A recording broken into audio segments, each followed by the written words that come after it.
Hello good morning class 12th के छात्रों। आज मैं आपके लिए जो आपका छठवां चैप्टर है, कौन सा बेटा, छठवां चैप्टर है।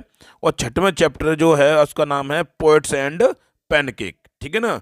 उसके आपको सभी शॉर्ट क्वेश्चन प्रोवाइड कराने वाला हूँ। जो महत्वपूर्ण शॉर्ट क्वेश्चन है, जो संभावित को शॉर्ट क्वेश्चन है, आपको सभी शॉर्ट क्वेश्चन प्रोवाइड कराने वाला हूँ। और आई होप, मैं समझता हूँ बेटा कि आपको मेरी जो पिछली वीडियो जो बनाई थी वो अच्छी तरह से पसंद आई होंगी, ठीक है ना। और मैं आशा करता हूँ आपको यही वीडियो अच्छी तरह पसंद आएगी।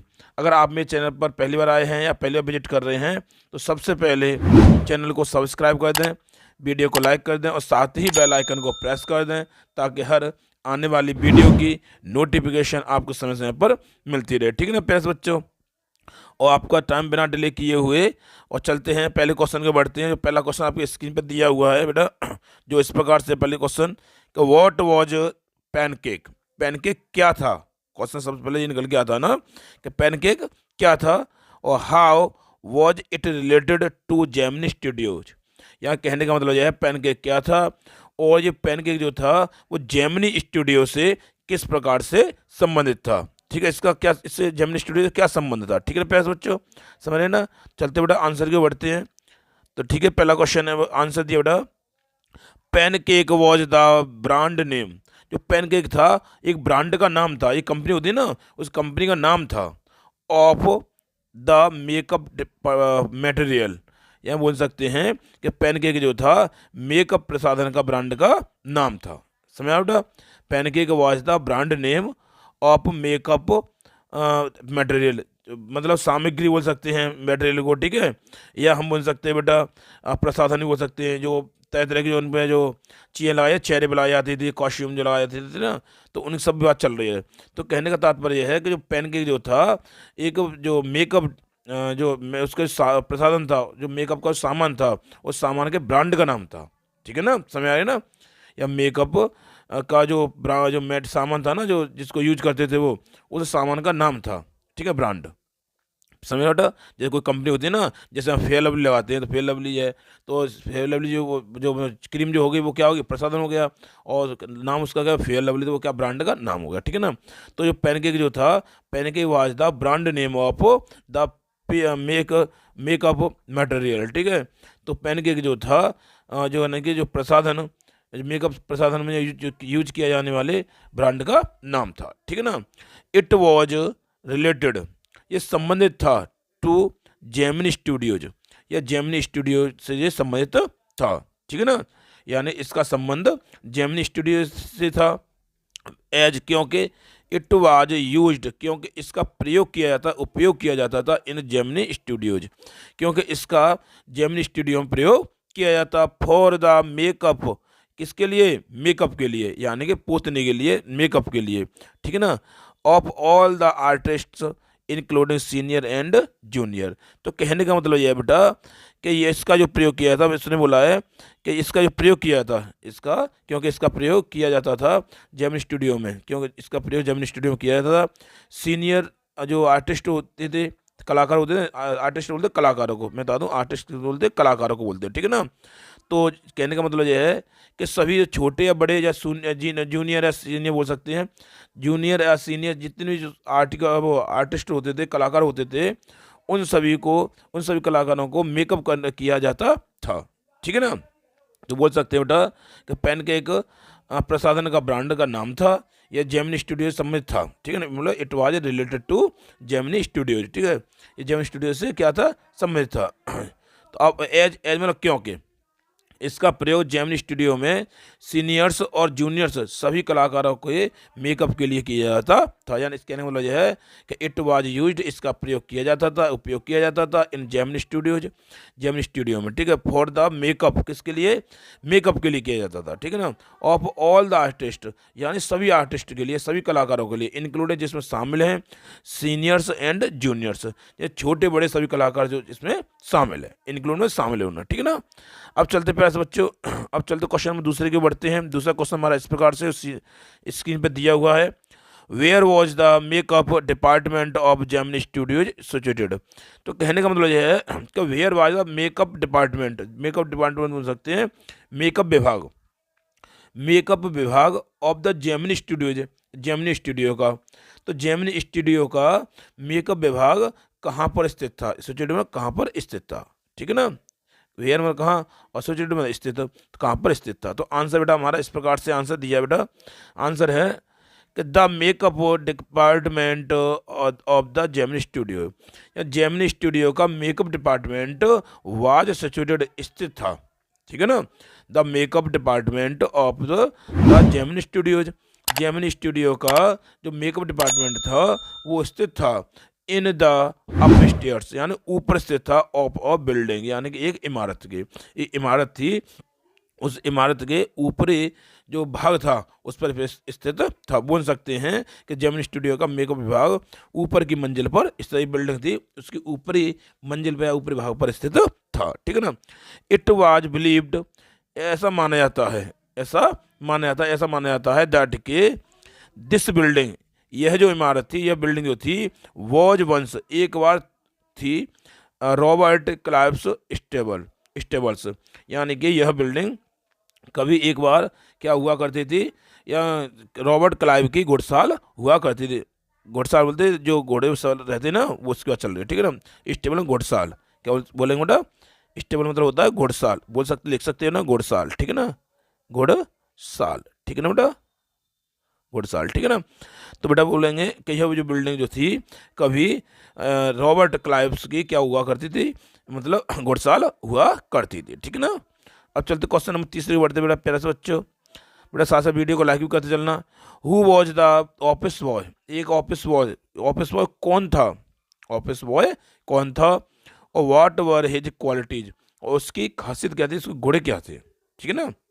ऑफिस बॉय कौन था और उसके गुण क्या थे। तो आंसर है बेटा हमारे पास में the office boy was a worker, या ऑफिस बॉय था एक वर्कर था, office boy was a worker, एक वर्कर था, वर्कर जानते हैं मजदूर, काम करने वाला, ठीक है ना, वर्कर काम करने वाला होता ना, एक काम करने वाला था in the makeup department of Gemini Studios. कहने का मतलब यह है कि जेमिनी स्टूडियो के मेकअप डिपार्टमेंट में एक काम करने वाला व्यक्ति था या काम करने वाला मजदूर था, ठीक है ना। वर्कर को मजदूर बोलते हैं, ठीक है ना। फिर सुन लो एक बार, the office boy was a worker, office boy एक वर्कर था इन द मेकअप डिपार्टमेंट, यानी किसमें बेटा, मेकअप विभाग में ऑफ जेमिनी स्टूडियो, या जेमिनी स्टूडियो के, ठीक है। तो जेमिनी स्टूडियो के मेकअप विभाग में, और ऑफिस बॉय जो था एक काम करने वाला व्यक्ति था या एक वर्कर था। हु शोल्डर्ड, जिसको जिम्मेदारी दी गई थी, रिस्पॉन्सिबिलिटी में जिम्मेदारी, ठीक है, जिसको जिम्मेदारी दी गई थी, हु मतलब जिसको, शोल्डर्ड में दी गई थी द रिस्पॉन्सिबिलिटी जिम्मेदारी, जिसको जिम्मेदारी दी गई थी, या वो जिसकी जिम्मेदारी दी गई थी ऑफ पेंटिंग, या रंगने की, या जो मेकअप होता है ना उसको रंगते हैं ना, किसी चेहरे पे लगाते हैं, तो रंगने की उसे जिम्मेदारी दी गई थी टू द क्राउड प्लेयर्स, या मैं आगे बढ़ते स्क्रॉल करते बेटा थोड़ा सा इस तरह से, थोड़ा सा इसको कर तब आगे बढ़ते हैं, ठीक है ना, इस तरह से, ठीक है ना। देखो बेटा, तो दिया बेटा कि हु जिसको शोल्डर द रिस्पॉन्सिबिलिटी, जिसको जिम्मेदारी दी गई थी ऑफ पेंटिंग रंगने की, टू द क्राउड प्लेयर्स, जो भीड़ का जो अभिनय करते थे, भीड़ होती है ना, जैसे तुम देखो मूवी देखते हो आप, तो मूवी में बहुत सारी भीड़ आती है, ठीक है, तो ये भीड़ का हम लोगों को जैसे थोड़ी नहीं होती है, ये भीड़ तो उन लोगों के पात्र होते हैं ना, उन्हीं की भीड़ होती है वो, ठीक है। तो कहने का मतलब है हु शोल्डर, जिसको जिम्मेदारी दी गई थी, रिस्पॉन्सिबिलिटी जिम्मेदारी, जिस जिम्मेदारी दी गई थी ऑफ पेंटिंग रंगने की, टू द क्राउड प्लेयर्स, जो भीड़ का जो अभिनय करते थे, जो भीड़ का जो कलाकारी करते थे, उनको सभी को रंगने की उसे जिम्मेदारी दी गई थी, समझा ना। नहीं फिर समझ, एक बार समझ लो, ऑफिस वॉज जेमिनी स्टूडियो के मेकअप विभाग में एक कार्यकर्ता था या एक वर्कर था, जिसको भीड़ की भूमिका अदा करने वाले पात्रों को रंगने की जिम्मेदारी दी गई थी, ठीक है ना। अब देखो, he was not exactly a boy, सही मायने बात कही जाए तो ही वॉज नॉट एग्जैक्टली, सही मायने में वो एक लड़का नहीं था, he was about 40 years old, वो लगभग 40 वर्ष का था, या लड़का नहीं था, बॉय तो बोलते थे, वो लड़का नहीं था, वो लगभग 40 वर्ष का था। He was a bit of poet, और वो थोड़ा सा कौन था, कवि भी था, पोइट मतलब कवि, ठीक है, और बिट का मैं प्रयोग किया थोड़ा सा, ठीक है, तो उसने बोला बेटा वो थोड़ा सा कवि भी था, यानी कवि के गुण भी रखता था, ठीक है ना। चलते प्यारे से बच्चों आगे चलते। चौथा क्वेश्चन हमारा स्क्रीन पर बेटा इस प्रकार से है, वाई वाज कोटमंगलम, समझ रहे? Why was Kothamangalam Subbu considered number 2 in Gemini Studios. कहने का तात्पर्य है कि कोटमंगलम सुब्बू को जेमिनी स्टूडियो में नंबर 2 क्यों समझा जाता, क्यों माना जाता था। ठीक है ना। फिर सुन लो, वाई वाज कोटमंगलम सुब्बू कोटमंगल सुब्बू को क्यों कंसिडर समझा जाता था, माना जाता था, नंबर 2 क्यों माना जाता in जेमिनी स्टूडियो में। ठीक है ना। अब चलते प्यारे बच्चों और आगे बढ़ते हैं, स्क्रॉल करते बेटा आगे इस तरह से। ठीक है ना। What was the position of Subbu in Gemini Studio and why? तो ये तो क्वेश्चन यही है कि उसने बोला बेटा जेमिनी स्टूडियो में सुब्बू की स्थिति क्या थी। तो अभी बताया था ना कि वो नंबर 2 की स्थिति थी। किसकी बेटा? नंबर 2 की स्थिति थी। और वही इसमें क्वेश्चन मांगा है। एंड वाई क्यों थी? अब ये थोड़ा वाई शब्द बढ़ा दिया तो इसलिए हमको आगे थोड़ा बढ़ाना है। तो जेमिनी स्टूडियो में सुब्बू की स्थिति क्या थी और क्यों थी। ठीक है ना। तो आंसर लेके चलते प्यारे से बच्चों। आंसर हमारा इस प्रकार से है, चलते हैं। अब इसमें दिया बेटा कि सुब्बू इन जेमिनी स्टूडियो में सुब्बू वॉज कंसिडर्ड समझा जाता था, माना जाता था नंबर 2 या नंबर 2 पर, या नंबर 2 माना जाता था। ठीक है ना। तो वो पूछा क्या स्थिति थी, तो नंबर 2 पर माना जाता था। ठीक है। इट वाज सो बिकॉज ऐसा इसलिए था क्योंकि, इट वाज सो ऐसा इसलिए था, बिकॉज क्योंकि ही यूज टू हेल्प क्योंकि वो सहायता किया करता था द बॉस, यानी उसका जो बॉस था ना जेमिनी स्टूडियो। ठीक है। तो वो उस बॉस की क्या करता, सहायता किया करता। ही यूज टू हेल्प, वो सहायता किया करता था द बॉस, यानी बॉस की, यानी मालिक की, यानी बोल सकते हैं उसके जो जेमिनी स्टूडियो में मालिक था ना बॉस था उसके। ठीक है। वहने वो जब कभी भी the boss was in a fixed problem. तो कहने का मतलब ये बेटा कि जब कभी भी बॉस किसी समस्या में हुआ करता, प्रॉब्लम समस्या फिक्स्ड माने निश्चित। ठीक है। तो किसी निश्चित समस्या में हुआ करता था तब वह उसकी सहायता किया कहता था, और या नीडेड सम हेल्प, या उसे किसी की जरूरत पड़ती थी तब वो उसकी सहायता करता था। ठीक है ना। और सेकेंडली दूसरा देखो आगे स्क्रॉल करते बेटा, आगे थोड़ा सा आगे स्क्रॉल करते बेटा इस तरह से। ठीक है ना। देखो ध्यान से, इसमें नहीं दिया है। देखो जेमिनी स्टूडियो सुब्बू नंबर 2 पर माना जाता था, सॉरी गलती मानी जाती, गलती थी ये गलत, जी हाँ थोड़ा गलती, कोई बात नहीं है। जेमिनी स्टूडियो में सुब्बू को नंबर 2 पर माना जाता था। ऐसा इसलिए था क्योंकि वो बॉस की सहायता करता था जब भी किसी समस्या में होता था या उसे किसी मदद की आवश्यकता होती थी, आवश्यकता पड़ती थी। ठीक है ना। तो ये मैंने आपको बताया था अभी। ठीक है। साथ साथ हिंदी में देता चला हूँ। ठीक है। इसलिए क्योंकि आपको प्रॉब्लम ना है। ठीक है। नया चैप्टर है ना इसलिए। फिर देखो सेकंड दूसरा, Subbu was always ready, Subbu हमेशा तैयार रहता था टू सॉल्व हल करने के लिए एवरी प्रॉब्लम, या हर समस्या को हल करने के लिए तैयार रहता था। एंड और his behaviour was very cheerful towards everybody. ठीक है। कहने का तात्पर्य बेटा दूसरी बात ये थी कि जो मतलब जो सुब्बू जो था वो क्या करता था, हर समय तैयार रहता सहायता करने के लिए। ठीक है ना, समझ आ रहा ना। और फिर दूसरा बात यह है, उसके बाद फिर समझ लो एक बार दूसरी बात, सुब्बू हर समस्या को हल करने के लिए हमेशा तैयार रहता था और उसका व्यवहार हर किसी के प्रति बहुत ही प्रफुल्लित, चीयरफुल मतलब प्रफुल्लित था। और एवरीबॉडी यानी हर व्यक्ति के मतलब हर व्यक्ति के प्रति। ठीक है ना। तो बोल सकते हैं और उसका व्यवहार, हिज बिहेवियर में व्यवहार, तो उसका व्यवहार वाज था वेरी चेयरफुल, बहुत ही प्रफुल्लित था टुवार्ड्स एवरीबॉडी, हर व्यक्ति के प्रति। ठीक है ना। आगे देखो बेटा, अब पांचवा क्वेश्चन है। पांचवा क्वेश्चन हमारे पास इस प्रकार से है, what did the makeup room like look like, या मेकअप का कमरा कैसा लग रहा था, यानी कि जो मेकअप चलता था ना वो कमरा कैसा लगता था। ठीक है। तो आंसर बेटा हमारे पास इस प्रकार से है। थोड़ा देखो बेटा, the makeup room looked like a hair cutting saloon. कहने का मतलब यह है कि मेकअप का कमरा एक बाल काटने वाले कमरे की तरह लग रहा था। ठीक है ना। फिर समझ लो, द मेकअप रूम यानी कि मेकअप का जो कमरा था लुक्ड दिखाई दे रहा था लाइक की तरह अ हेयर कटिंग सैलून, ये कटिंग काटने वाली जो दुकान होती है ना उसकी तरह से लग रहा था। With lights at all angles around around half a dozen large mirror. तो बोल सकते हैं कि मतलब विद मतलब जिसमें लगभग आधा दर्जन बोलिए अबाउट लगभग हाफ यानी आधा और डजन में दर्जन।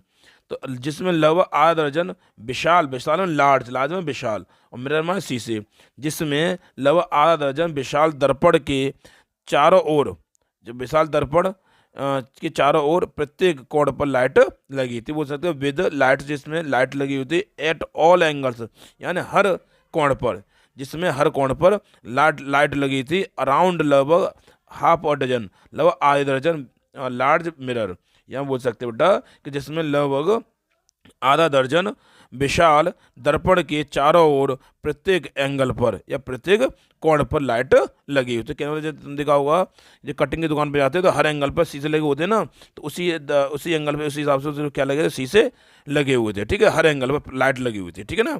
अब चलते प्यारे से बच्चों अगले क्वेश्चन को बढ़ते हैं, नहीं तो हिंदी आप देख सकते हैं आसानी से। ठीक है ना, मैं बस समझा दोबारा से समझा, तो मैं दोबारा बता दे रहा हूँ। ठीक है ना, तो देखो कि द मेकअप रूम, यानी कि मेकअप का कमरा जो था, लुक्ड लाइक दिखाई पड़ रहा था, दिखाई दे रहा था, like a cutting saloon, hair cutting saloon, यानी कि बाल काटने वाले सैलून या बाल काटने वाली दुकान की तरह से लग रहा था। विद लाइट्स, जिसमें लाइटें लगी हुई थी एट ऑल एंगल्स, यानी किस पर, हर एंगल पर, हर कोण पर लाइट लगी हुई थी। अराउंड लगभग हाफ अ डजन, यानी लगभग आधा दर्जन लाइट लगी हुई थी। लार्ज मिरर, और जिसमें यानी बड़े बड़े शीशे लगे हुए थे, जिसमें लगभग आधे दर्जन बड़े बड़े शीशे लगे हुए थे। ठीक है ना। तो चलते पैसे बच्चे अगले क्वेश्चन की बढ़ते हैं। छठवां क्वेश्चन है हमारा इस प्रकार से बेटा, who was the another visitor, who was the another visitor, एक बन गए एनोदर अन्य, यानी एक अन्य आगंतुक कौन था, एट जेमिनी स्टूडियो, या जेमिनी स्टूडियो में, या जेमिनी स्टूडियो में एक अन्य आगंतुक कौन था, आगंतुक आने वाला। ठीक है ना, भ्रमणकारी। ठीक है, तो फिर बोला वाई वाज ही वेलकम्ड, उसका स्वागत क्यों किया गया था। ठीक है ना। तो चलते बेटा आंसर के बढ़ते हैं। आंसर हमारा इस प्रकार से है, आंसर दिया बेटा, the another visitor at Gemini Studios, या जेमिनी स्टूडियो में एक अन्य जो आगंतुक था, वॉज एन इंग्लिश पोइट, कौन था, एक अंग्रेज पोइट था, एक इंग्लिश पोइट था, और एडिटर, या बोल सकते हैं, और अथवा क्या था, संपादक था। एडिटर बोलते संपादक। ठीक है ना, संपादक था। नेम्ड स्टीफन स्पेंडर, जिसका नाम स्टीफन स्पेंडर था। ठीक है, नेम्ड, जिसका नाम था स्टीफन स्पेंडर। ठीक है ना। ही वॉज वेलकम्ड, उसका स्वागत किया गया था।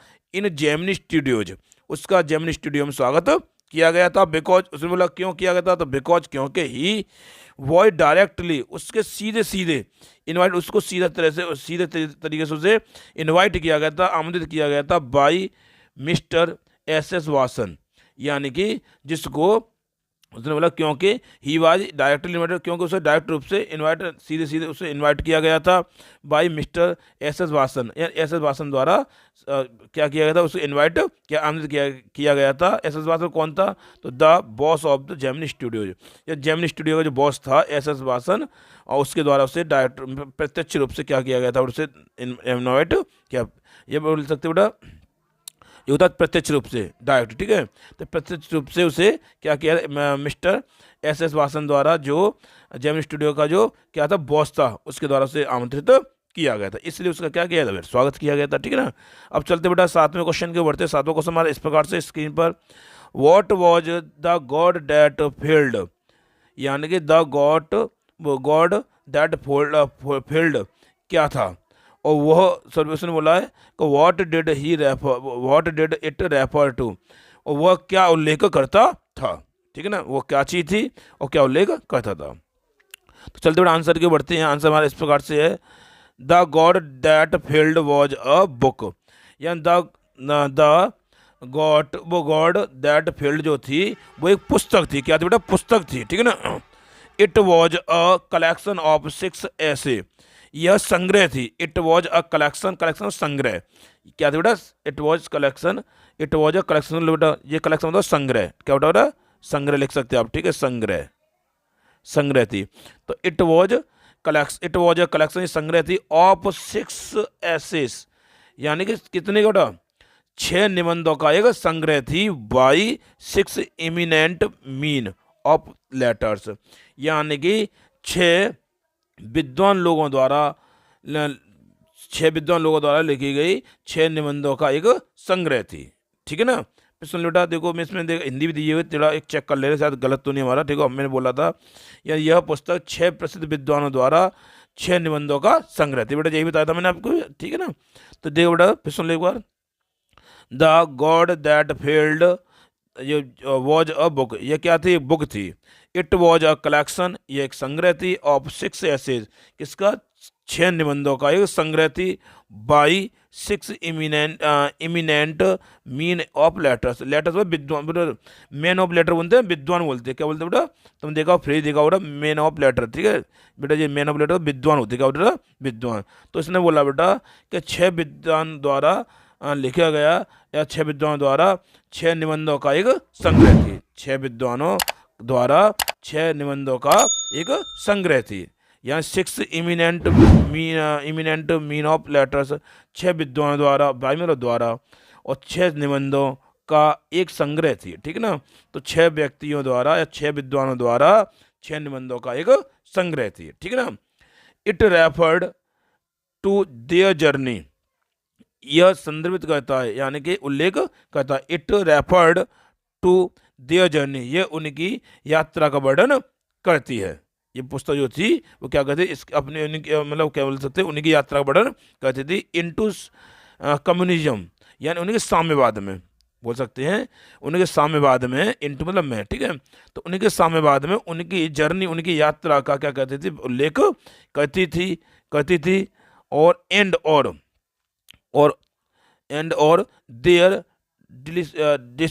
डिसिल्यूशन्ड रिटर्न, और उनकी मोहभंग वापसी का उल्लेख करती थी, ठीक है ना। पिछले लोग इसने साम्यवाद में उनकी यात्रा और उनकी मोहभंग वापसी का उल्लेख किया था या करती थी, ठीक है ना। पिछले लोटा इट रेफर्ड, या मतलब क्या कहते, उल्लेख, उसने उल्लेख किया था। देयर जर्नी, उनकी जर्नी का, उनकी यात्रा का। इनटू कम्युनिज्म, यानी किसमें बेटा, साम्यवाद में। एंड और देयर डिसिल्यूशन्ड रिटर्न, और बोल सकते बेटा, और उनके मोहभंग वापसी का उल्लेख किया था, ठीक है ना बेटा। अब चलते आगे क्वेश्चन के बढ़ते प्यारे बच्चों। डिसिल्यूशन मतलब मोहभंग, ठीक है, मोह मतलब यहाँ तो सारे होकर लौटना, ठीक है ना। अब देखो बेटा 8वां क्वेश्चन है बेटा, हाउ कुड नेशनल इंटीग्रेशन, बोल सकते बेटा बी सीन, यानी कि किस प्रकार से राष्ट्रीय एकीकरण देखा जा सकता है। इन मेकअप डिपार्टमेंट, यानी कि मेकअप विभाग में, या मेकअप विभाग में, और किस प्रकार से राष्ट्रीय एकीकरण को देखा जा सकता है। बेटा राष्ट्रीय वर्ड तो ये हो गया, ठीक है ना, और एकीकरण ये हो गया। तो यानी राष्ट्रीय एकीकरण को किस प्रकार से देखा जा सकता है, किसमें बेटा, सीजन में देखा जा सकता है। और इन मेकअप डिपार्टमेंट, यानी किसमें बेटा, मेकअप विभाग में, ठीक है ना। तो चलते बेटा आंसर के बढ़ते, आंसर हमारा इस प्रकार से बेटा, the makeup department of Gemini studios, यानी कि कहने का मतलब यह है कि जेमिनी स्टूडियो के makeup department was an example, एक उदाहरण था ऑफ नेशनल इंटीग्रेशन, यानी कि मेकअप डिपार्टमेंट जो था जेमिनी स्टूडियो का makeup department was an example, एक उदाहरण था ऑफ नेशनल इंटीग्रेशन, यानी कि राष्ट्रीय एकीकरण का एक उदाहरण था, ठीक है ना, राष्ट्रीय एकीकरण का उदाहरण था। बिकॉज, क्योंकि पीपल फ्रॉम डिफरेंट रिलीजियंस, यानी कि भिन्न भिन्न क्षेत्रों से लोग, एंड रिलीजियस ग्रुप्स, और धर्म संप्रदाय के समूह, समझ बात आ रही है ना, क्या यानी बोला है कि भिन्न भिन्न क्षेत्रों से लोग, भिन्न भिन्न क्षेत्रों के लोग और धर्म संप्रदाय के समूह वर्क काम करते थे टुगेदर ना, एक साथ, या सभी लोग मिलकर के एक साथ काम करते। कौन कौन से बेटा, समझ लो कि भिन्न भिन्न क्षेत्रों के लोग और भिन्न भिन्न धर्म के लोग, या भिन्न भिन्न धर्म के लोग और भिन्न भिन्न क्षेत्रों के लोग और वर्क काम करते थे टुगेदर ना, एक साथ। मैंने इसने बोला रिलीजियस, धार्मिक बोलते हैं धर्म, ठीक है, और ग्रुप्स बोलते हैं यहाँ पे समूह। तो कुल मिला के यहाँ बात करेंगे कि धार्मिक धर्म संप्रदायों के लोग और भिन्न भिन्न क्षेत्रों के लोग आकर के वर्क काम करते टुगेदर ना, एक साथ काम करते। टुगेदर मतलब होता है एक साथ, ठीक है ना, टुगेदर मतलब होता है एक साथ, और वर्क काम करते थे। इन द सेम डिपार्टमेंट, एक ही विभाग में काम करते थे, ऐसा नहीं था कि इधर उधर भटकते हो, एक विभाग में काम करते थे। एंड और हेल्प्ड, सहायता भी करते थे ईच अदर, एक दूसरे की, और एक दूसरे की सहायता करते थे। ईच हेल्प्ड, सहायता करते, ईच अदर एक दूसरे की सहायता करते थे। दैट शोप्ड, जो दर्शाता था नेशनल इंटीग्रेशन, यह कहने वाला यह है कि जो राष्ट्रीय एकीकरण को दर्शाता था। ठीक है ना, शब्द दर्शाना, ठीक है, ये दिखाना, जो राष्ट्रीय एकीकरण को दिखाता था। ठीक है ना। अब चलते हैं प्यारे बच्चों, 9वें क्वेश्चन को बढ़ते हैं। 9वां क्वेश्चन हमारा इस प्रकार से है, who was Stephen Spender. Stephen Spender कौन था? आप थोड़ी पहले हम पहले पढ़ा के गए थे पहले क्वेश्चन, दूसरे क्वेश्चन में, ठीक है, देख ले हमसे शुरुआत में पढ़ाया था। तो वो उसने डायरेक्टली इन्वाइट किया था, तो उसके नाम तो था स्टीफन स्पेंडर। और उसने बोला एंड और हाउ वाज ही रिलेटेड, ये किस प्रकार से संबंधित था टू जेमिनी स्टूडियो, ये इसका जेमिनी स्टूडियो से क्या संबंध था। ठीक है ना। आंसर बेटा हमारा इस प्रकार से, आंसर देखो ध्यान से बेटा, आंसर है Stephen Spender was English poet और एडिटर। स्टीफन स्पेंडर एक अंग्रेज कवि था या एडिटर एक संपादक था। ठीक है ना। ही वॉज रिलेटेड, ये इसका संबंध था टू जेमिनी स्टूडियो, यानी कि स्टीफन स्पेंडर का जेमिनी स्टूडियो से संबंध था, बिकॉज क्योंकि वंस एक बार ही अराइव्ड, वो आया था, टू जेमिनी स्टूडियोज, क्योंकि वो एक बार जेमिनी स्टूडियो में आया था, टू गिव स्पीच, यानी भाषण देने के लिए। इस गिव स्पीच मतलब भाषण देने के लिए, यानी एक बार वह जेमिनी स्टूडियो में भाषण देने के लिए आया था। ही वाज डायरेक्टली इन्वाइटेड, उसे प्रत्यक्ष रूप से इनवाइट किया गया था by Mr S Vasan, S Vasan द्वारा आमंत्रित किया गया था।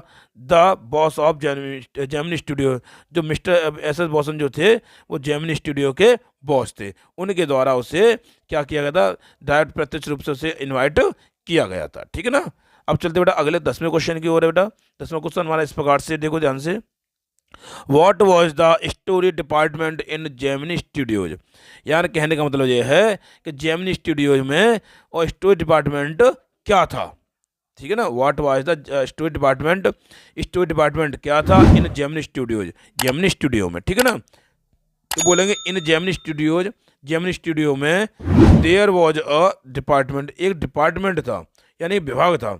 देयर वॉज बोलते हैं, देयर वॉज ए किंग, एक राजा था, तो ऐसे बोलेंगे देयर वॉज अ डिपार्टमेंट, एक विभाग था, कॉल्ड स्टोरी डिपार्टमेंट, जिसको स्टोरी डिपार्टमेंट कहा जाता था। ठीक है ना। फिर सुन लो बेटा, इन जेमिनी स्टूडियोज, जेमिनी स्टूडियो में देयर वॉज ए डिपार्टमेंट, एक डिपार्टमेंट था, एक विभाग था, कॉल्ड स्टोरी डिपार्टमेंट, जिसको स्टोरी डिपार्टमेंट कहा जाता था। इंक्लूडिंग, जिसमें शामिल थे, जिसमें कौन कौन शामिल था बेटा, अ लॉयर, एक वकील शामिल था, एंड एन असेंबली, और एक मतलब असेंबली ऑफ राइटर्स, यानी कि एक राइटर एंड पोइट्स, यानी कि लेखक और कवियों की एक असेंबली थी, यानी एक समूह था पूरा। ठीक है ना, बोल सकते हैं सभा थी। कौन था, क्या मतलब बोल सकते बेटा, फिर दोबारा देखो एक बार, थोड़ा स्क्रॉल कर बता रहा हूँ आपको, देखो सुनो। इंक्लूड, जिसमें अ लॉयर, एक वकील, एंड एन असेंबली, एक असेंबली थी, एक तो लॉयर था, एक वकील था, एंड एन असेंबली, एक समूह था, असेंबली थी। असेंबली किसकी थी, ऑफ राइटर्स एंड पोइट्स, यानी कवियों की और लेखकों की एक असेंबली थी, और एक कौन था बेटा, लॉयर था, वकील था। ठीक है। Subbu was also grouped under the story department, यानी सुब्बू वॉज ऑल्सो ग्रुप्ड, तो कहने का मतलब यह है कि सुब्बू भी उस स्टोरी डिपार्टमेंट के अंदर ही काम करता था, उस समूह के अंदर ही था। सुब्बू वॉज ग्रुप्ड, सुब्बू उसी ग्रुप के अंदर था, अंडर द स्टोरी डिपार्टमेंट, कहने बोल सकते हैं कि उसी स्टोरी डिपार्टमेंट के अंदर ग्रुप में काम करता था। ठीक है ना। आगे कहने का मतलब, आगे देखो बेटा 11वां क्वेश्चन बेटा, जो लास्ट में क्वेश्चन आपके, ठीक है ना, लास्ट में क्वेश्चन बेटा, what was moral rearmament army, तो कहने वाला यह है कि वो मतलब मोरल रीअर्मामेंट आर्मी जो था वो क्या था। ठीक है, तो एक बेटा समूह था, ठीक है, एक प्रकार का दल था। ठीक है, तो देख सकते बेटा आंसर में देखेंगे कि moral rearmament army, moral rearmament army, इसको हम MRA भी लिख सकते हैं, MRA भी लिख सकते हैं। ठीक है, ठीक है बेटा, क्या लिख सकते हैं, MRA शॉर्ट में। तो हम बोलेंगे शुरुआत में बेटा कि moral rearmament army was a big troop, यानी एक बड़ा दल था, या मोरल रीअर्मामेंट आर्मी जो था एक बड़ा दल था, विद जिसमें सम 200 स्ट्रॉन्ग मेंबर्स, जिसमें लगभग 200, 200 मतलब 200, जिसमें लगभग 200 मजबूत या स्ट्रॉन्ग मेंबर्स, या क्या थे, मेंबर थे उसमें, बोल सकते हो बेटा, जिसमें कितने मतलब मेंबर थे, जिसमें लगभग 200 मेंबर थे, मौजूद मेंबर थे, ठीक है ना। फिर सुन लो बेटा, moral rearmament army was a big troop, troop मतलब दल बोलते हैं, ठीक है ना। तो मोरल रीअर्मामेंट एक बड़ा दल था, विद जिसमें सम 200 स्ट्रॉन्ग मेंबर्स, जिसमें लगभग, सम मतलब होता है ना लगभग, ठीक है, जिसमें लगभग 200 लगभग 200 स्ट्रॉन्ग में मजबूत मेंबर्स में सदस्य, जिसमें लगभग 200 मजबूत सदस्य थे। लीडेड जिसको लीड किया गया था, जिसको चलाया गया था, बाई फ्रैंक बचमैन, जिसको फ्रैंक बचमैन द्वारा चलाया गया था, ठीक है ना। जिसको किसके द्वारा हीडन मतलब चलाया गया था, बाई फ्रैंक बचमैन, बचमैन के द्वारा चला गया था। MRA में बताया था अभी थोड़ा पहले, ठीक है। तो MRA मतलब मोरल रीअर्मामेंट आर्मी, ठीक है। तो इसमें बोला MRA was a kind of counter movement, movement मतलब आंदोलन, क्या बोले बेटा, आंदोलन।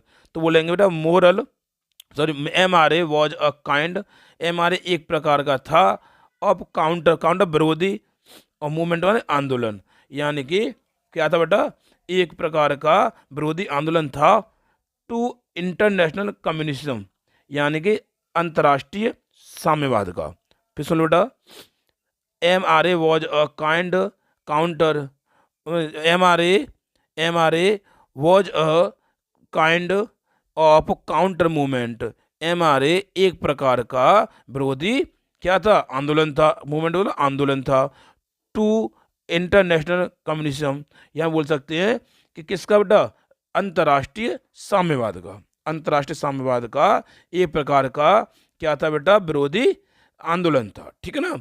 समबडी किसी ने कॉल्ड, किसी ने उसे कहा, द ग्रुप, किसी ने उस समूह को कहा, एन इंटरनेशनल सर्कस, किसी ने तो उस ग्रुप को, समूह को अंतर्राष्ट्रीय सर्कस भी कहा था, ठीक है ना।